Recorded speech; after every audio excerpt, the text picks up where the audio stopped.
सभी लोगों का स्वागत है। ऑनलाइन ऑफलाइन सभी लोगों का, और एक भरोसा और विश्वास लेकर के आप आए हैं। हमारा प्रयास ये रहेगा कि हम आपके भरोसा और विश्वास पर खरा उतरे, और आज तक का इतिहास तो यही रहा है कि हम हमेशा आपके भरोसा और विश्वास पे खरा उतरे हैं। इसके अनेकों प्रमाण हैं। हमने और हमारी संस्थान ने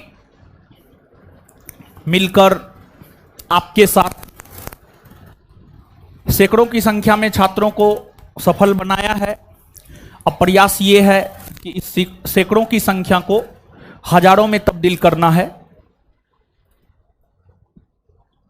तो ठीक है, आप आए हैं, अच्छी बात है। आते तो हजारों लोग हैं, जुड़ते तो हजारों लोग हैं, लेकिन उसमें सफल बहुत कम लोग होते हैं, क्योंकि टीचर या आपके शिक्षक या आपके मार्गदर्शक की बातों को मानना उतना आसान नहीं होता है। 3 लोगों की बातों को मानना आसान नहीं होता है, एक माँ, दूसरे पिताजी, तीसरा टीचर। तो यही चीज है, और आप सभी का जो ये भरोसा और विश्वास है वो सिर्फ और सिर्फ रिजल्ट के कारण है। संस्थान लगातार जो रिजल्ट दे रहा है उस वजह से ये भीड़ आपको देखने को मिल रहा है, ये हुजूम आपको देखने को मिल रहा है। और मेरा अपना मानना है कि अगर आप किसी मार्ग पे चले हैं तो उस मार्ग पर लेकर के हजारों इंसान को लेकर के चल सकते हैं। और बिहार दरोगा की परीक्षा में संस्थान का हमेशा से परचम लहराया है। इसके पीछे एकमात्र कारण है कि स्वयं हम इस परीक्षा को 4 बार क्वालिफाई किए हैं, 1717, 2446, 2213 और 126 एक्साइज। तो 4 बार परीक्षा क्वालिफाई करने का अनुभव है, क्या करना है, क्या नहीं करना है, क्या पढ़ना है, क्या नहीं पढ़ना है, इन चीज़ों का बस अनुभव है। वही अनुभव हम आपके साथ साझा करते हैं और प्रयास करते हैं कि हम जो भी चीज़ पढ़े हैं, जो पढ़ के सफल हुए हैं, वही चीज़ हम आपको पढ़ाएं और आप भी अपने जीवन में सफल हो सके। और देखिए, हल्ला हर कोई करता है, इतना रिजल्ट हुआ, उतना रिजल्ट हुआ, लेकिन रिजल्ट दिखाता कोई नहीं है। और संभवतः हमको लग रहा है पटना की धरती पर रिजल्ट पर काम करना इसी संस्थान ने शुरू किया है, रिजल्ट दिखाना इसी संस्थान ने शुरू किया है। बहुत सारी ऐसी चीजें हैं जो संस्थान के द्वारा शुरू किया गया है। ठीक है, ये सब अपनी जगह है, और सबसे बड़ा चीज ये है कि आप हमारे साथ जुड़ेंगे तो आपको स्वयं पता चल जाएगा क्या है क्या नहीं है, और आगे धीरे धीरे हमारे विषय में, संस्थान के विषय में सब चीज आपको मालूम हो जाएगा क्या है क्या नहीं है। बस लास्टली यही कहेंगे, सिर्फ आ जाने मात्र से रिजल्ट नहीं होता है, बल्कि जो आपका मार्गदर्शन किया जाएगा उसका अनुसरण आपको करना होगा। और अगर आप अनुसरण नहीं करते हैं तो फिर कोई फायदा नहीं है, कुछ भी नहीं होने जा रहा है। तो इसलिए आप ये मत सोच लीजिएगा कि आ गए रिजल्ट हो गया, ऐसी कोई बात नहीं है। और हम आपको आज पहला दिन बोल रहे हैं, और जब परीक्षा का दिन होगा उस दिन भी हम आपको बोलेंगे, और जब आप रिजल्ट लेकर के आइएगा उस दिन भी हम आपको ये बात बोलेंगे। आपकी सफलता का श्रेय सबसे ज्यादा अगर किसी को जाता है तो वो आप स्वयं हैं। अगर आप युद्ध भूमि में जीतते हैं तो उसका भी कारण आप स्वयं हैं, और अगर आप हारते हैं तो उसका भी कारण आप स्वयं हैं। ना कोई टीचर, ना कोई बुक, ना कोई संस्थान आपका रिजल्ट दे सकता है जब तक आप ना चाहें। तो सब चीज डिपेंड आपके ऊपर करता है कि आप सफल होइएगा या आप असफल होइएगा, क्या होगा क्या नहीं होगा, यह सब कुछ डिपेंड करता है आपके ऊपर। और जैसे जीवन में पहला प्यार का अपना एक अलग महत्व होता है, उसी प्रकार से इस संपूर्ण तैयारी में इस पहले क्लास का बहुत ही अधिक महत्व है। और ये एक एग्जाम गाइडेंस क्लास है। देखिए, हमारा अपना मानना है कि अगर हम कोई काम करने जा रहे हैं, या फिर अगर मान लिया जाए कि हमको शादी करना है, तो सामने वाली के विषय में पता करना है अच्छे से, क्या है क्या नहीं है। या फिर अगर मान लिया जाए समुद्र में तैरना है, तो समुद्र की गहराई हमें मालूम होनी चाहिए। तो उसी प्रकार से आप 2024 में जो वैकेंसी आना है, और वैकेंसी आएगा, चाहे सरकार किसी की भी हो, बिहार में वैकेंसी रुकने वाला नहीं है, क्योंकि बिहार के एक युवा नेता ने रोजगार को मुद्दा बनाया है। तो देखिए, बीजेपी गवर्नमेंट कभी भी रोजगार, सरकारी नौकरी को लेकर बात नहीं करती है, नहीं, सरकारी नौकरी को रोजगार को लेकर के बात करती है। लेकिन बिहार में देख लीजिए, बीजेपी के डिप्टी सीएम हैं सम्राट चौधरी, संभवतः सम्राट चौधरी ही है।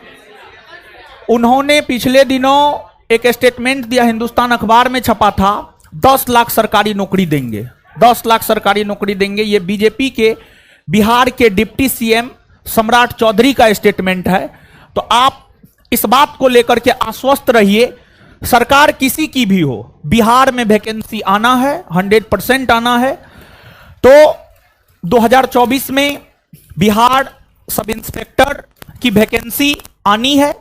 अब देखिए, वैकेंसी कितनी आ पाती है, 1000 आती है, 2000 आती है। हम ये फेंकने वाली बात नहीं करेंगे कि नहीं हमको तो एसडीएम दिखाया है, हमको तो फलना दिखाया, इस प्रकार का कहीं कोई बात नहीं है। हम भी आप ही में से एक हैं।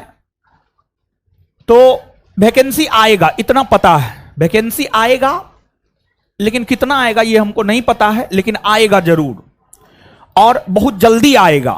कब आ जाएगा कहना मुश्किल है, लेकिन आएगा वैकेंसी जरूर। तो आप बिहार सब इंस्पेक्टर परीक्षा की तैयारी करना चाहते हैं, और इसीलिए आप यहां उपस्थित हुए हैं। तो बिहार सब इंस्पेक्टर परीक्षा की समझ आपके भीतर होनी चाहिए, क्या है क्या नहीं है, इन चीजों को एक एक करके हम लोग देखेंगे। देखिए, ये है छोटी छोटी बातें, ये, लेकिन यही छोटी छोटी बातें आपके जीवन के सफलता और असफलता दोनों को डिसाइड कर देगा। तो ये छोटी छोटी बातों को आज के सेशन में हम समझेंगे। इस बैच में हम आपके लिए क्या करने जा रहे हैं, सबसे पहले हम लोग समझेंगे परीक्षा क्या है, परीक्षा पास करने के लिए क्या करना चाहिए, क्या नहीं करना चाहिए, कितना स्तरीय परीक्षा है, एक ये बात हो गई।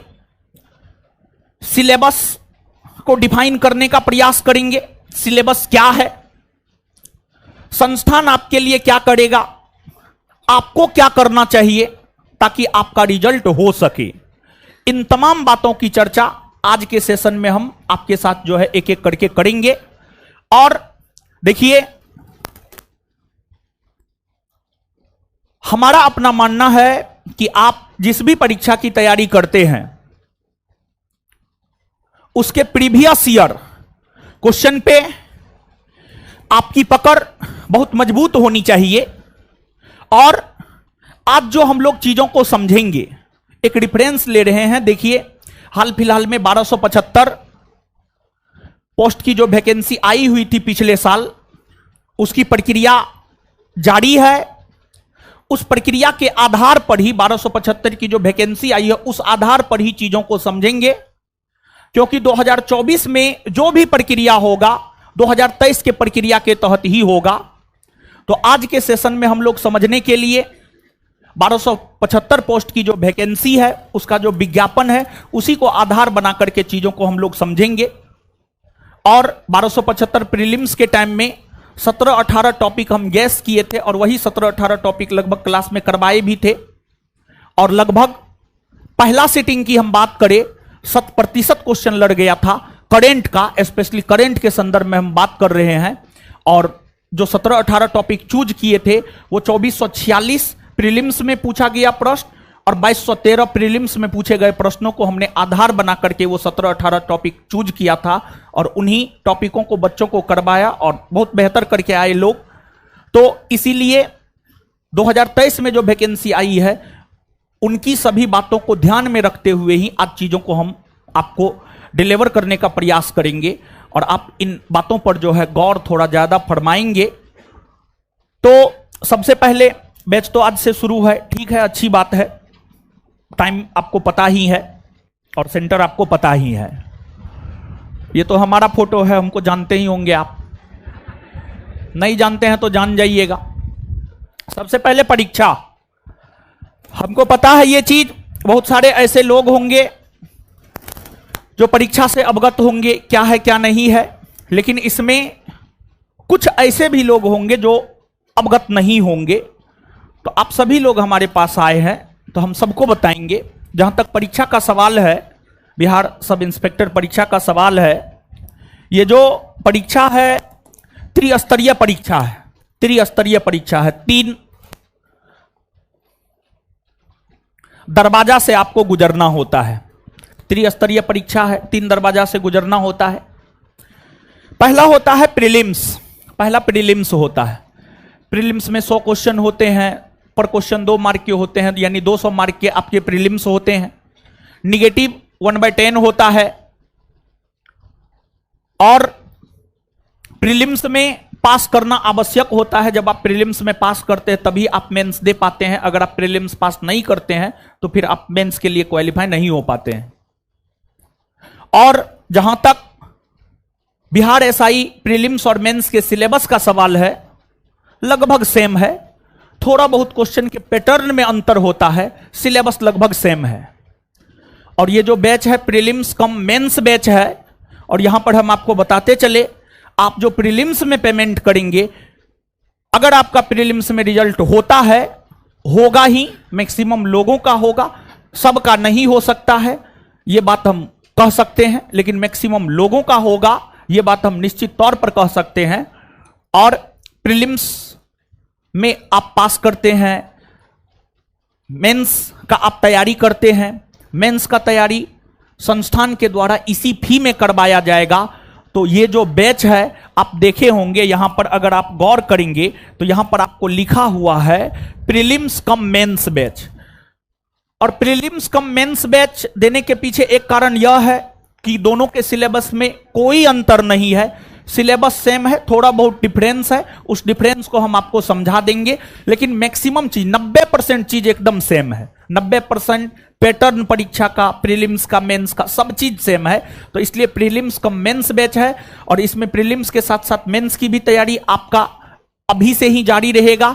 और प्रीलिम्स में जो आप पेमेंट करेंगे उसी आधार पर आपको मेंस भी पढ़ाया जाएगा। मेंस के लिए आपको कोई भी नहीं लिया जाएगा, इस बात को भी आप ध्यान में रखें, समझ गए। तो ये चीज है प्रीलिम्स कम मेंस बैच है। अब इसके बाद आप आगे आइएगा, चीजों को समझिएगा। चीजों को समझने से पहले एक तो पहला प्रीलिम्स होता है, प्रीलिम्स पास करते हैं, इसके बाद मेंस होता है। और मेंस जब आप पास करते हैं तब जाकर के आपको फिजिकल होता है। तो पहला दरवाजा ये है, दूसरा दरवाजा ये है, तीसरा दरवाजा ये है, अर्थात त्रिस्तरीय परीक्षा होता है।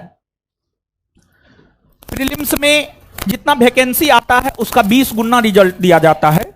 मान लिया जाए कि 1000 वैकेंसी आया तो 1000 का 20 गुना रिजल्ट दिया जाएगा, यानी 20,000।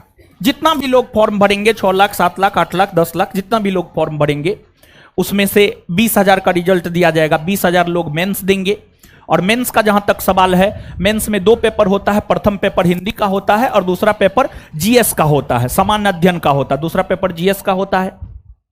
सामान्य हिंदी में 100 क्वेश्चन होते हैं, 2 मार्क के होते हैं, 200 मार्क के होते हैं, यहां पर भी नेगेटिव 1/10 होता है। यह क्वालिफाइंग नेचर का होता है, 30% इसमें लाना होता है। लेकिन इस बार जो हिंदी का पेपर आया है, काफी टफ पेपर आया है, बहुत सारे लोग इस बार हिंदी में फेल करने जा रहे हैं, इसमें भी कोई शक नहीं है। बहुत सारे लोगों को तो कॉन्फिडेंस ही नहीं है कि हिंदी में पास करेंगे या नहीं करेंगे, फेल तो करेंगे ही करेंगे। तो हिंदी क्वालिफाइंग नेचर का होता है, फर्स्ट पेपर होता है, 2 घंटे का ये भी होता है। फिर सेकेंड पेपर सामान्य अध्ययन, ये जो पेपर होता है ये आपका मेन पेपर होता है और इसमें जो मार्क आता है इसी मार्क के आधार पर आपका बनता है मेरिट बनता है। तो अगर आप मेंस भी क्वालिफाई करते हैं तो मेंस में 20,000 अगर लड़का मेंस दिया है तो मेंस में वैकेंसी का 6 गुना, 1,000 वैकेंसी है तो 6 गुना रिजल्ट जो है मेंस में दिया जाएगा।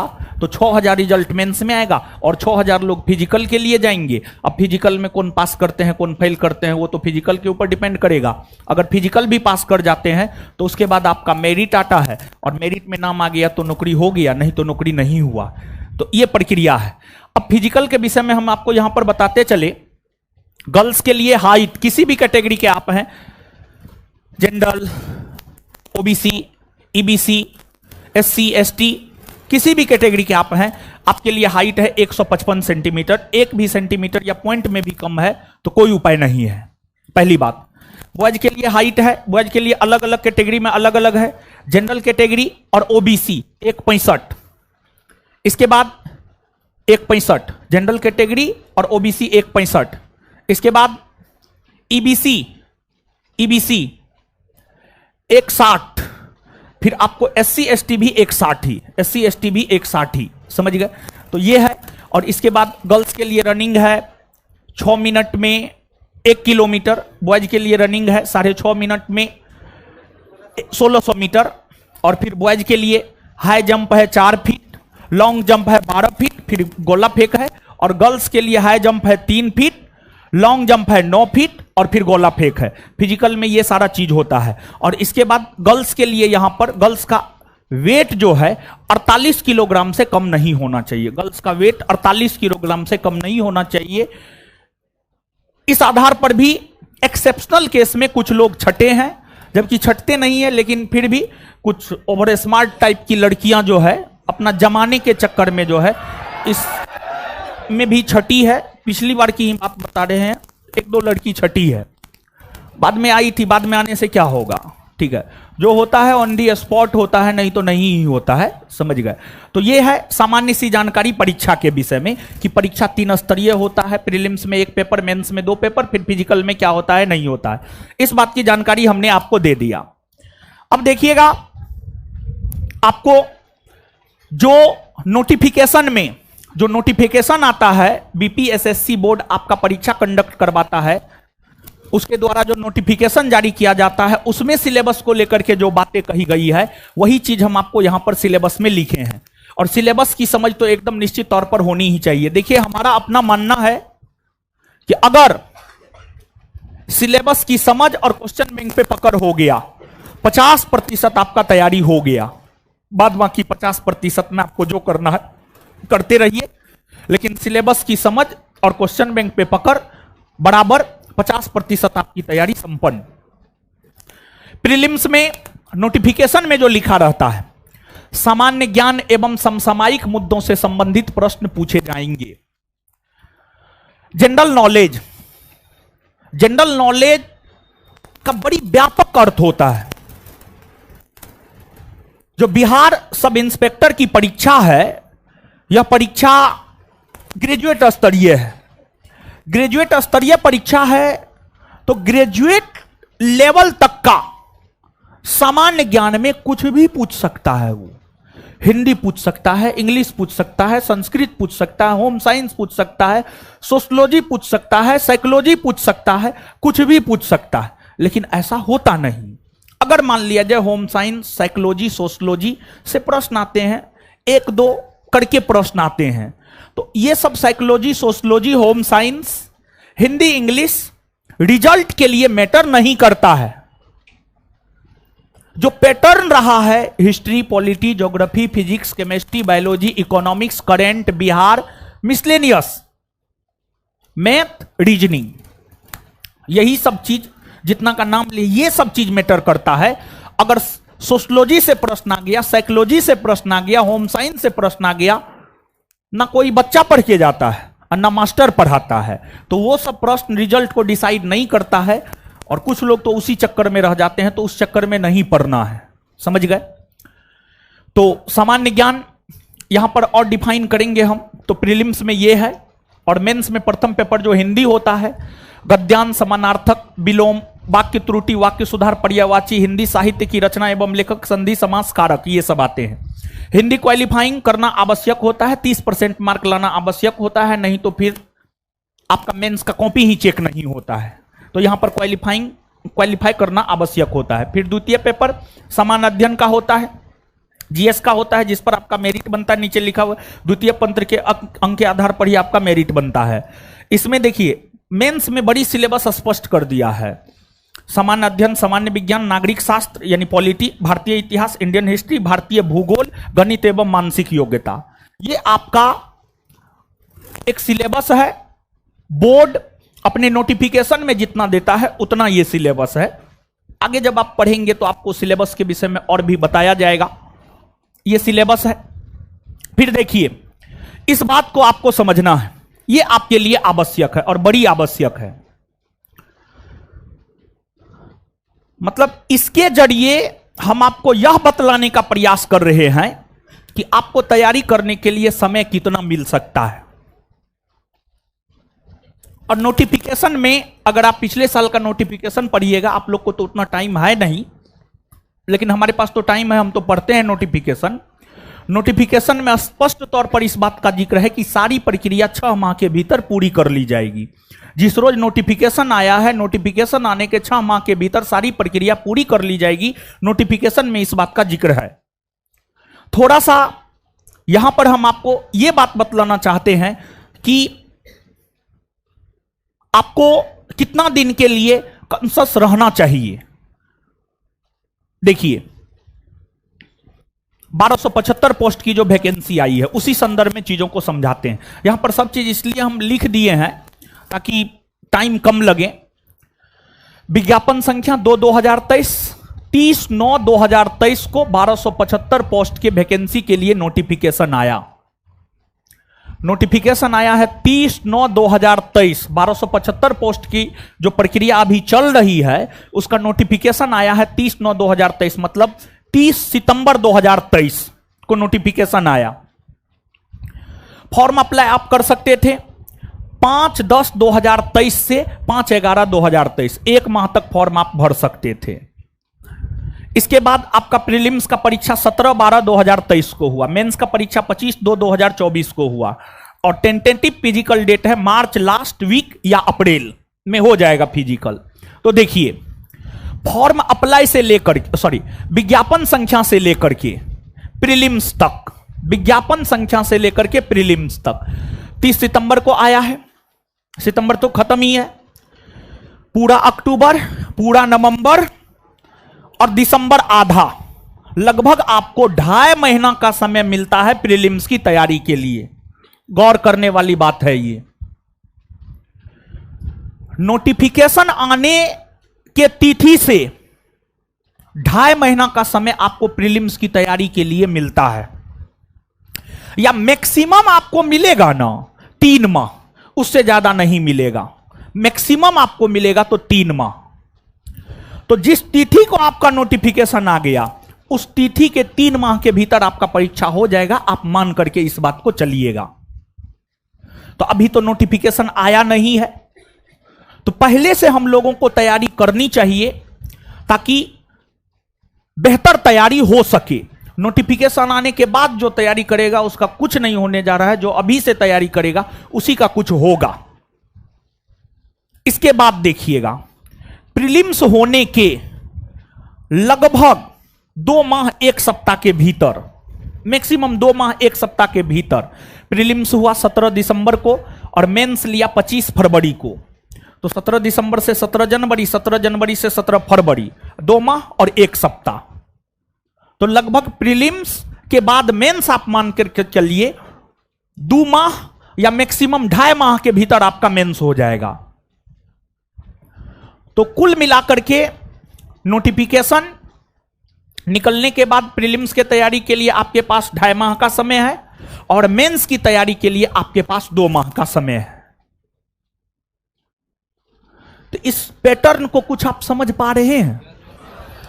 मतलब नोटिफिकेशन आने के बाद बहुत ज्यादा समय आपको नहीं मिलेगा, इसीलिए तैयारी अभी से आप जारी कर दीजिए। कुल मिलाकर के यही बतलाना चाह रहे थे कि जो अगले वैकेंसी के लिए तैयारी करना चाहते हैं, बिना इंतजार किए हुए तैयारी करना आप शुरू कर दीजिए। इसके जरिए बस हम आपको यही बतलाना चाहते थे और कुछ भी बतलाने का कोई मकसद नहीं था।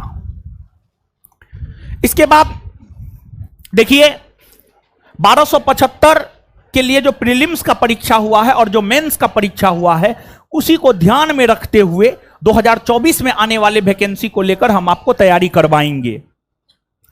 1275 प्रीलिम्स का जो परीक्षा हुआ, दोनों सिटिंग, पहला सिटिंग, दोनों सिटिंग, दोनों देखिए कहां कहां से प्रश्न पूछे गए थे। मतलब अभी तो सबसे पहले आप प्रीलिम्स का ही तैयारी करेंगे, तो प्रीलिम्स के तैयारी के दौरान आपको किन किन चीजों का ध्यान रखना चाहिए, किन किन सब्जेक्ट पर काम करना चाहिए, 1275 में पूछे गए प्रश्न के आधार पर इसका अनुमान हम लोग लगा सकते हैं। प्रीलिम्स में 6 गो मैथ पूछा गया है। देखिए सामान्य तौर पर विद्यार्थी के दिमाग में क्या होता है, सोचिए, सुनिए। प्रीलिम्स जीएस पर निकाल लेंगे, मेंस में मैथ रीजनिंग पूछेगा। तो सामान्य तौर पर मेंस की तैयारी के दौरान लड़का जो है मैथ रीजनिंग पढ़ता है। लेकिन इस बार क्या हुआ है, देखिए 1275 की कहानी हम आपको बताते हैं। प्रीलिम्स में 6 गो मैथ पूछा और मेंस में 5 गो मैथ पूछा, और मेंस में 20 गो रीजनिंग पूछा, 20 गो रीजनिंग पूछा। तो देखिए थोड़ा सा आप समझिएगा, इसमें प्रीलिम्स में रीजनिंग नहीं पूछा था, प्रीलिम्स में रीजनिंग नहीं पूछा। तो देखिए गौर कीजिएगा थोड़ा सा चीजों पर, 1275 वैकेंसी के ही चीजों पर गौर कीजिएगा। मेंस में 20 गो रीजनिंग, मेंस में 5 गो मैथ, 20 5 25। मेंस की बात हम कर रहे हैं, मेंस का भी यहां पे हम लिख करके लाए हैं, आप चिंता नहीं कीजिएगा। 1275 25 फरवरी 2024 मेंस, ये मेंस का है। मेंस में देख लीजिएगा मैथ कहां गया, गणित 5, मानसिक योग्यता यानी रीजनिंग 20। ये मेंस का कहानी है। और प्रीलिम्स में जो है आपको 6 गो मैथ पूछा है। तो क्या आपको क्या लगता है कि बिना मैथ रीजनिंग का आप सब इंस्पेक्टर बन जाइएगा? अगर आपके दिमाग में यह बात चल रहा है ना, तो आप भ्रम में जी रहे हैं, समझिएगा, भ्रम में जी रहे हैं आप। नहीं होने जा रहा है। अभी लिख करके ले लीजिए, पॉकेट में रख लीजिए आप पर्स में। अगर मैथ रीजनिंग को आप इग्नोर किए, हो सकता है आपका प्रीलिम्स निकल जाए, हो सकता है आपका मेंस भी निकल जाए, मेरिट नहीं बनेगा, मेरिट नहीं बनेगा, इस बात को दिमाग में बैठा लीजिए।